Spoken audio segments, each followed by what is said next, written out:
میرے چھوٹے بیٹے سیف اللہ کا ایک بیٹا ہے، اس کا نام ہے محمد سرمد۔ تو ایک دن چھوٹا تھا، بچہ تھا، بہت چھوٹا بچہ تھا، رو رہا تھا۔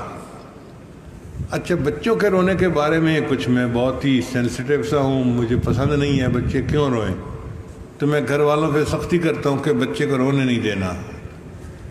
تو بچہ رو رہا تھا تو میں اس کے قریب گیا، وہ اکیلا تھا، تو میں نے اس سے پوچھا کہ بچے سرمد کیوں رو رہے ہو؟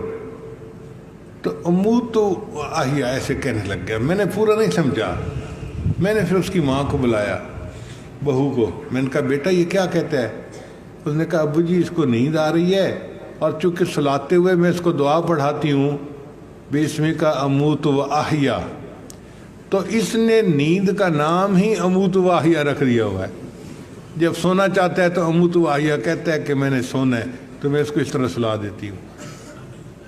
ایک دفعہ اور محمد سرمد رو رہا ہے، تو میں کمرے میں بیٹھا کتاب پڑھ رہا تھا، مجھے بڑا غصہ آیا کہ بچہ پھر رو رہا ہے اور کوئی توجہ نہیں دے رہا۔ تو میں اپنی کتاب چھوڑ کے باہر نکلا اور میں نے اپنی بہو کو آواز دی جو اس کی امی تھی کہ بچہ کیوں رو رہا ہے؟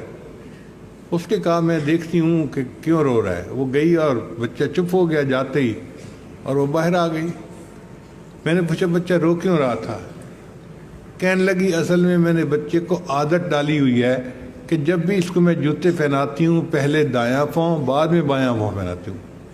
آج نئی کام کرنے والی عورت تھی، میں نے اس کو کہا کہ اس کو جوتے پہنا دو، وہ اس کو بائیں پاؤں میں جوتا پہلے پہنا رہی تھی اور یہ پہننا نہیں چاہتا تھا، تو وہ زبردستی کر رہی تھی پہنانے میں، اور یہ بچہ رو رہا تھا اور پہن نہیں رہا تھا۔ اب جب میں نے اس کو دائیں پاؤں میں پہنایا تو اس نے چپ کر کے پہن لیا اور چپ ہو گیا۔